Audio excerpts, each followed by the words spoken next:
Assalamualaikum warahmatullahi wabarakatuh.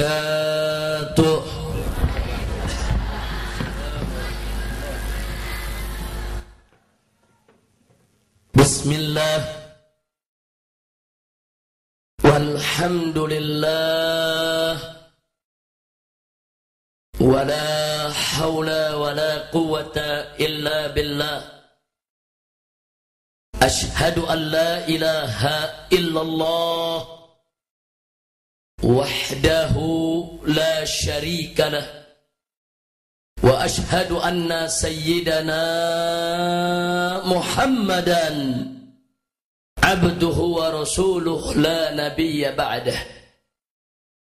Allahumma salli wa sallim wa barik ala sayyidina wa habibina wa syafi'ina wa maulana nabiyyina Muhammadin wa ala alihi at-tahirin at-tayyibin wa ashabihi al-ghurril mayamin wa man tabi'ahum bi ihsanin ila yaumiddin. Ahiba'il kiram, fi hadhihi al-munasabati as-sa'idah وبمثل هذا الاجتماع المبارك لا أنسى أن أوصيكم جميعا ونفسي بتقوى الله وبطاعة رسول الله صلى الله عليه وسلم. فنسأل الله سبحانه وتعالى أن يهدينا إلى صراطه المستقيم ويجعلنا من المتقين ويدخلنا جنته جنة النعيم بحق سيد المرسلين والحمد لله رب العالمين. تقبل الله منا ومنكم فتقبل يا كريم. Kepada para alim ulama, baik dari kalangan habaib maupun para kiainya yang sangat kita cintai dan sangat kita muliakan, wabil khusus guru kita tercinta, pimpinan pondok pesantren Raudhatul Muta'allimin yang sama kita cintai, Al-Muhtaramul Mukarram Kiai Haji Abdullah Khan hafidhahullahu ta'ala wa ra'ah, famatanallahu bituli hayatih wa nafa'ana bi'ulumih fid dini wad dunya wal akhirah, amin ya rabbal alamin. Begitu juga hadir bersama kita di sini akhina Al-Fadil Syekh Ali Karrar hafizahullahu taala wa ardhah, dan di sini juga ada akhina Al-Fadil Al-Habib Alwi Ba'akil dari Ketapang, dan juga kiai-kiai para habaib yang lain yang tidak saya sebutkan satu persatu nama-nama beliau, tapi tidak mengurangi rasa cinta mahabbah kita kepada mereka semua. Kita doakan semoga beliau-beliau semua senantiasa diberikan kekuatan istiqamah di jalan Allah, diberkahi setiap langkah perjuangan dakwahnya, diberikan kemenangan dari dunia hingga akhiratnya, amin ya rabbal alamin. Taqabbalallahu minna wa minkum fataqabbal ya karim. Ahiba'il kiram, tadi kita sudah sama mendengarkan tausiah yang disampaikan oleh kiai-kiai kita, habib-habib kita.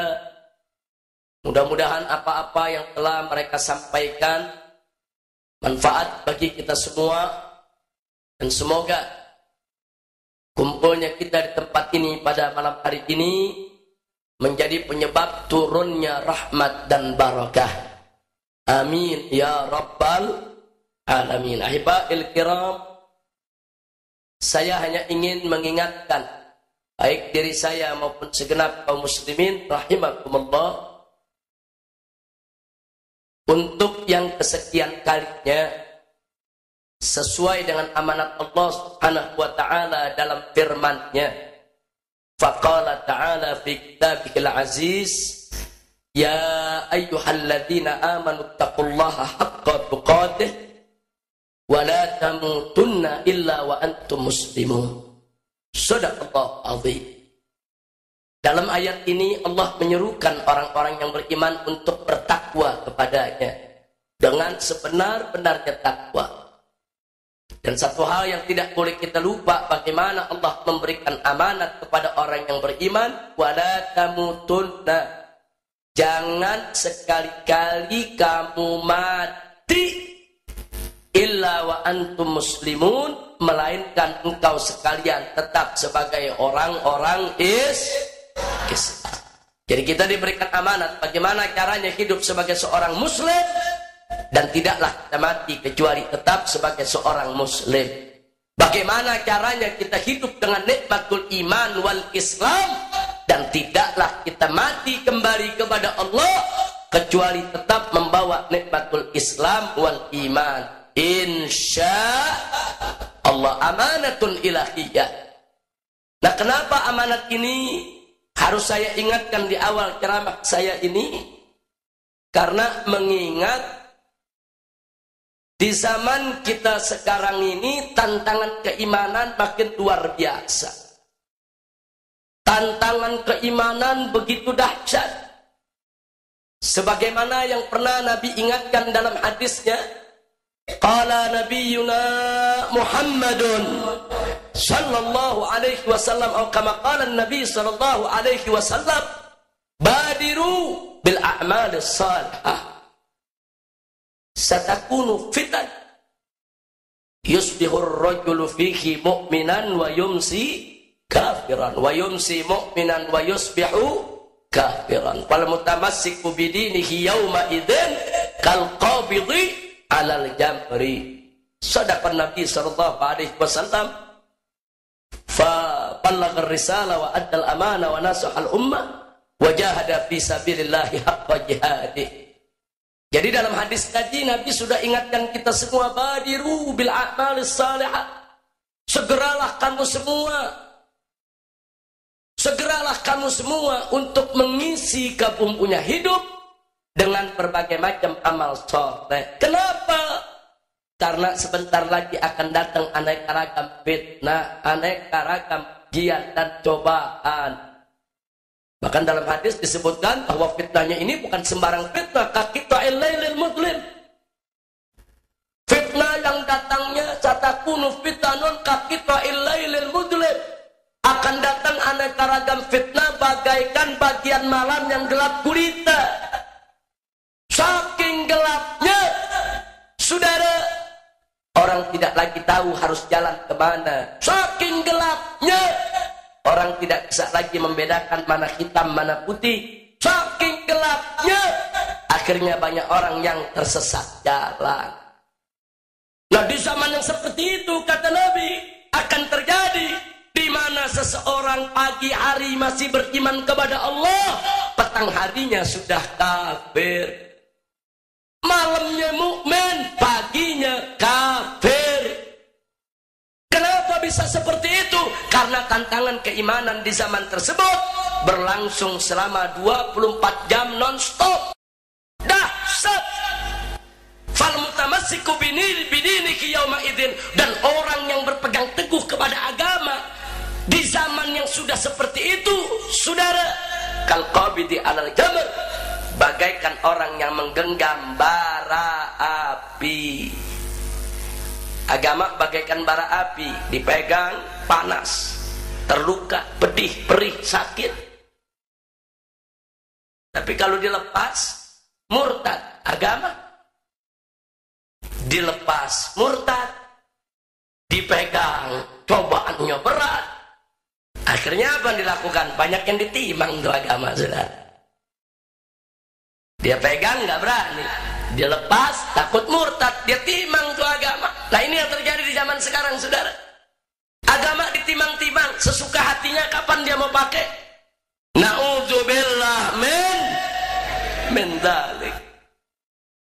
Nah, karena itu, saudara, sengaja saya bawakan ayat tadi dan hadis ini hanya untuk mengingatkan di awal ceramah ini, waspada terhadap aneka ragam godaan akidah, terhadap aneka ragam godaan iman. Mudah-mudahan Allah menyelamatkan kita semua.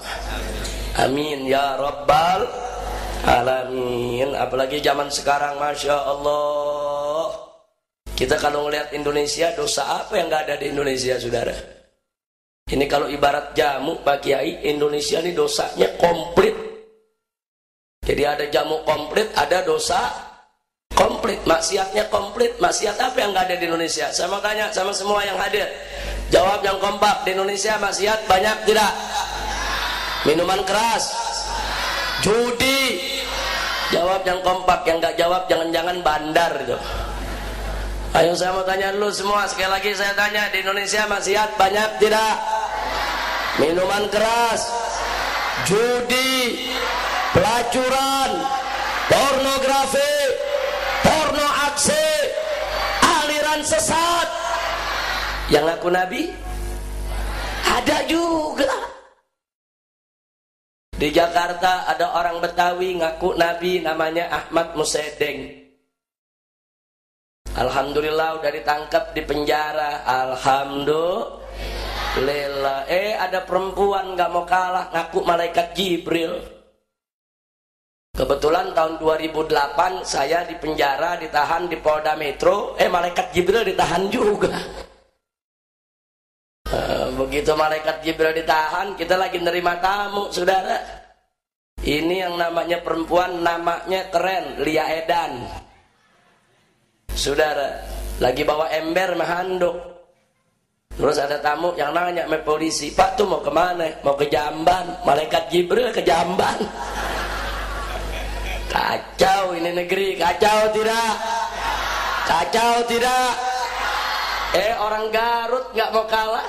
Kota Garut tuh di Jawa Barat nggak mau kalah. Tahun kemarin 1 tahun 3 orang ngaku nabi. Makanya kota Garut dulu dijuluki kota dodol, sekarang kota nabi. Nabi palsu, saudara. Yang pertama namanya Nabi Sensen. Yang kedua Nabi Durrohim. Yang ketiga Nabi Sukiman. Ini kita punya negeri, saudara. Semua akhirnya diurus oleh polisi, ditangkap. Alhamdulillah. Orang Cirebon nggak mau kalah. Orang Cirebon, saudara, nggak tanggung-tanggung ngaku Tuhan. Ditangkap sama polisi. Begitu ditangkap, ditanya sama Kapolres. Saudara, kenapa kamu ngaku Tuhan? Apa dia jawab? Habis bagaimana Pak? Yang ngaku Nabi udah kebanyakan. Masya Allah. Takbir.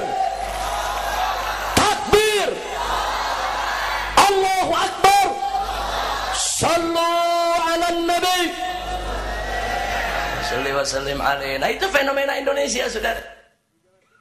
Masya Allah, di Jawa Timur ada juga yang ngaku Nabi. Gatot Kewardana. Nabi Gatot. Udah kacau, udah. Makanya hati-hati jaga iman, hati-hati jaga akidah. Makanya kita bangga sama polisi Indonesia. Polisi Indonesia paling hebat di dunia. Bagaimana enggak? Nabi, malaikat, Tuhan ditangkap semua. Masya Allah.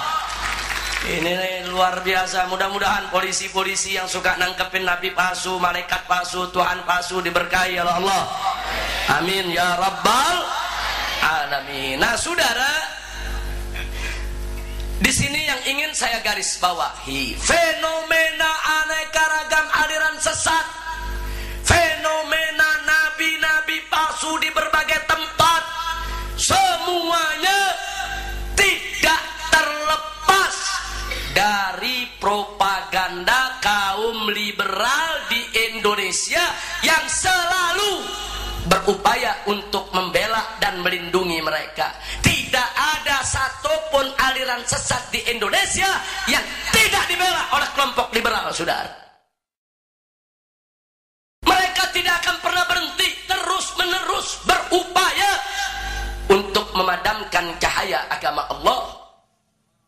Allah sudah nyatakan dalam Al-Quranul Karim, A'udzubillahi minasyaitonirrajim, Bismillahirrahmanirrahim, yuriduna liyutfi'u nurallah biafwahihim wallahu mutimmu nurih walau karihal kafirun.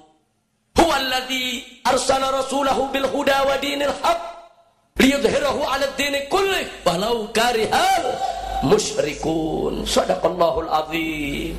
Tegas Allah sudah memberitahukan kita dalam surat Shaf 2 ayat berturut-turut, saudara, di mana Allah kasih tahu tentang tingkah laku musuh-musuh Allah, tingkah laku musuh-musuh Islam, tingkah laku musuh-musuh agama kita. Allah nyatakan yuridun, kita punya musuh itu semua senantiasa menginginkan apa yang mereka kehendaki, liyutfi'u, untuk memadamkan nurullah, cahaya Allah, yaitu agama Allah, hukum Allah, syariat Allah, aturan Allah, bi'afwahihim, dengan mulut-mulut mereka, dengan statement-statement mereka, ucapan-ucapan mereka, perkataan-perkataan mereka, pernyataan-pernyataan mereka yang di zaman sekarang ini bisa disebarluaskan lewat berbagai macam jejaring sosial, lewat berbagai macam aplikasi internet, lewat Twitter, lewat Facebook, lewat website, lewat internet dan lain sebagainya. Saudara, pernyataan itu mereka sebarluaskan, tujuannya untuk memadamkan cahaya Allah. Tapi Allah berjanji, wallahu mutimmu nurih, dan Allah pasti akan menjadi penyempurna cahayanya, walau karihal kafirun, walaupun orang-orang kafir benci. Bahkan di ayat berikut Allah nyatakan, huwallazi arsala rasulahu bil huda wa dinil haq, dialah Allah yang telah mengutus rasulnya dengan petunjuk wa dinil haq, dan dengan agama yang hak. Untuk apa? Yudhirahu ala dini kulli, untuk Allah menangkan di atas agama-agama yang lain. Saudara, di atas semua agama yang ada, walau karihal musyrikun, walaupun orang-orang musyrik benci.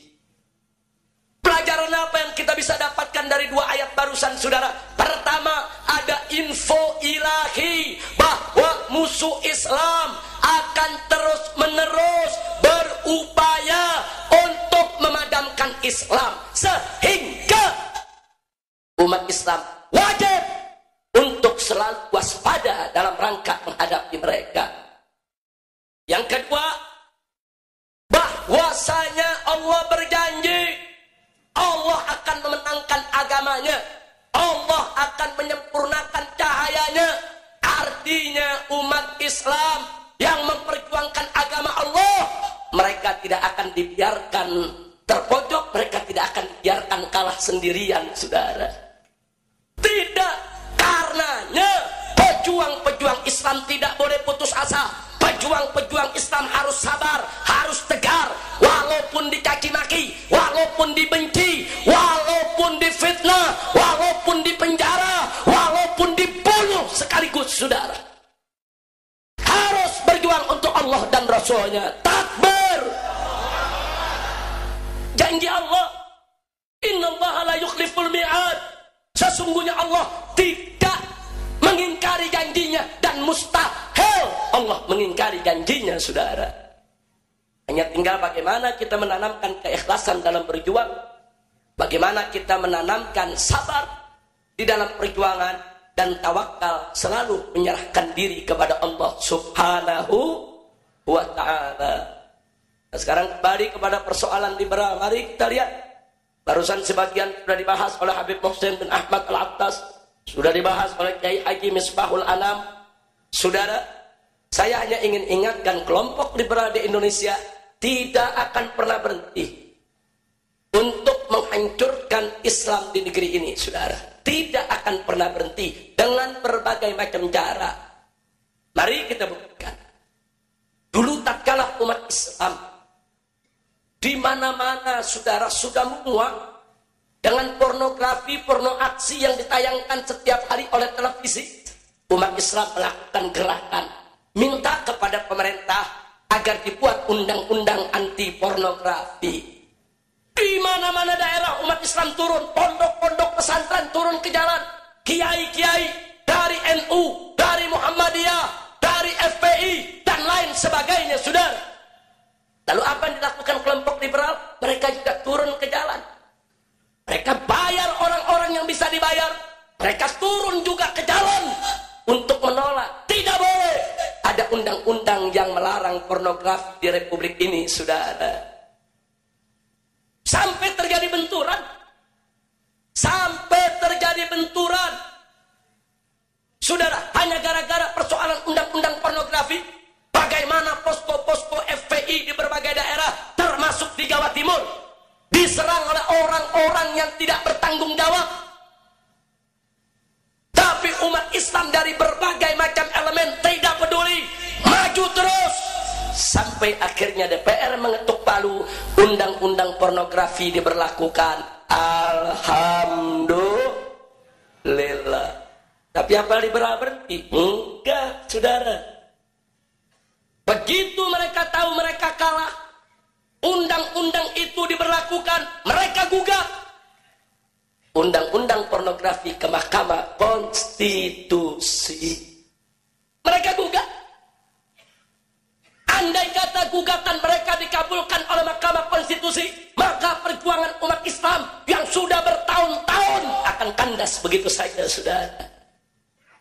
Lagi-lagi Majelis Ulama Indonesia menjadi lokomotif, mengajak Muhammadiyah, mengajak NU, mengajak ormas-ormas Islam, termasuk FPI. Kita lawan mereka rame-rame di Mahkamah Konstitusi, saudara. Berbulan-bulan di sidang, dan akhirnya alhamdulillah, akhirnya tuntutan mereka ditolak oleh Mahkamah Konstitusi. Alhamdulillah, kalah lagi liberal, saudara. Lalu apa setelah itu mereka diam? Tidak, saudara. Mereka tidak diam. Mana lagi yang bisa mereka gugat? Oh, undang-undang penodaan agama yang terdiri dari Perpres nomor 1 tahun 1965, Undang-Undang nomor 5 tahun 1969, lalu KUHP pasal 156A, yang selama ini undang-undang tersebut digunakan untuk menangkap aliran-aliran sesat, untuk menangkap nabi-nabi palsu, untuk menangkap ajaran-ajaran palsu, saudara. Digugat. Andai kata gugatan mereka dikabulkan, maka tidak ada satupun aliran sesat di Indonesia yang boleh dibubarkan, saudara.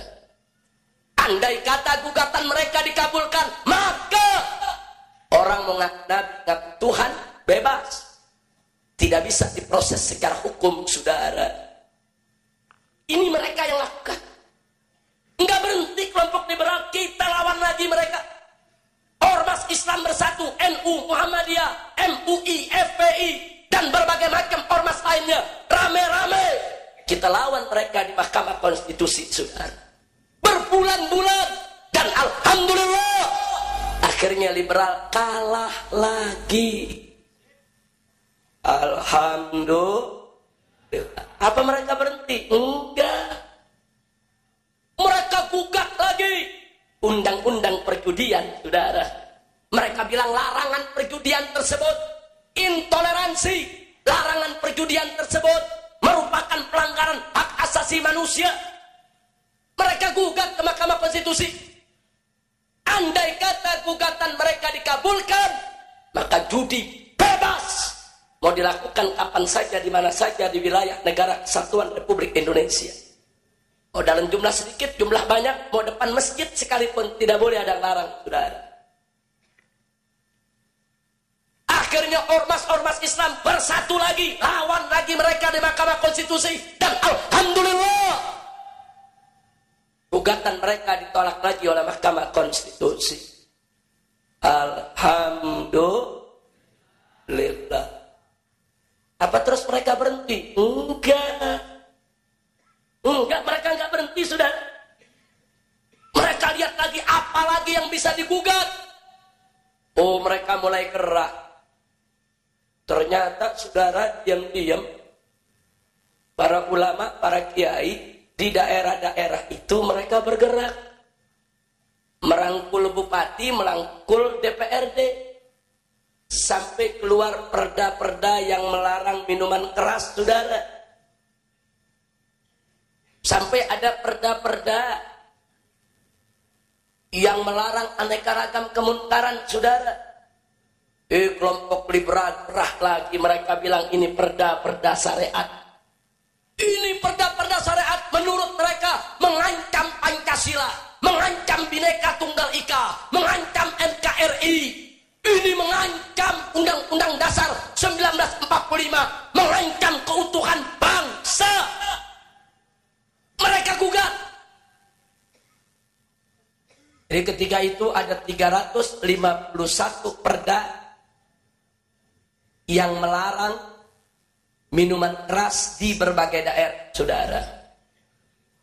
Ini mereka gerak, 351 perda itu udah lebih dari separuh daerah ada di Indonesia, saudara. Nah, begitu mereka gerak, mereka ambil satu sampel perda yang melarang miras yang ada di Indramayu, Jawa Barat. Karena ini perdanya melarang total, sama sekali minuman keras tidak boleh ada, saudara, di Indramayu. Mereka gugat ke Mahkamah Agung, judicial review. Lalu mereka menang, maka perda tersebut batal. Dan kalau perda tersebut batal dengan putusan MA, maka 350 perda yang lainnya, saudara, akan ikut batal. Karena itu merupakan jurisprudensi putusan Mahkamah Agung, saudara. Sengaja ini saya sampaikan supaya Anda tahu, liberal itu punya gerakan strategis. Mereka punya gerakan, saudara, terus menerus untuk menggerogoti Islam. Mereka nggak berhenti, saudara. Dan alhamdulillah begitu mereka gugat di Mahkamah Agung, dilawan oleh Bupati Indramayu, saudara, didukung oleh ulama-ulama se-Indramayu. Mereka lawan, dan akhirnya liberal kalah lagi, saudara. Tapi begitu liberal kalah, apa mereka berhenti? Enggak. Kali ini mereka minta bantuan Komnas HAM. Sebab mereka di DPR kalah. Di Mahkamah Konstitusi kalah. Di Mahkamah Agung juga kalah. Sekarang mereka pakai jurus lain, saudara. Mereka minta bantuan Komnas HAM untuk tulis surat kepada Menteri Dalam Negeri yang isinya bahwa perda-perda minuman keras yang ada di daerah bertentangan dengan keputusan Presiden nomor 3 tahun, saudara, tahun 97. Karena putusan Presiden membolehkan minuman keras untuk diproduksi, untuk didistribusi, dan untuk diperjualbelikan di seluruh Indonesia, walaupun dengan batasan-batasan persentase, saudara. Tapi keputusan Presiden mengizinkan. Dalam tata hukum Indonesia tidak boleh ada perda yang menentang putusan yang lebih tinggi. Kalau Presiden membolehkan, perda nggak boleh melarang, saudara. Itu aturannya. Maka melalui Komnas HAM mereka tegur Menteri Dalam Negeri supaya perda-perda yang ada di daerah yang bertentangan dengan putusan Presiden harus segera dicabut. Dan ternyata Menteri Dalam Negeri terpengaruh, saudara, bikin surat. Seluruh kepala daerah dikirimi surat bahwa perda-perda yang melarang minuman keras di wilayah masing-masing harus dicabut. Jadi biar Anda tahu bagaimana orang-orang liberal ini nggak berhenti. Apa yang mereka bisa kerjakan, mereka kerjakan, saudara. Kali ini mereka sudah mulai menggunakan arogansi kekuasaan. Kalah di DPR, kalah di Mahkamah Konstitusi, kalah di Mahkamah Agung, saudara. Kali ini mereka mau coba-coba pakai kekuatan kekuasaan. Makanya Anda jangan kaget. Setelah itu terjadi, saya dan kawan-kawan di Front Pembela Islam di Jakarta mencoba mencari surat Menteri Dalam Negeri yang dikirim ke kepala-kepala daerah, saudara. Alhamdulillah kami dapat beberapa surat, kami baca, kami ada bukti. Ya, ternyata Menteri Dalam Negeri memang memerintahkan untuk mencabut perda-perda tadi, saudara. Kita surati Menteri Dalam Negeri, kita minta waktu untuk dialog. Sebulan tidak ada jawaban.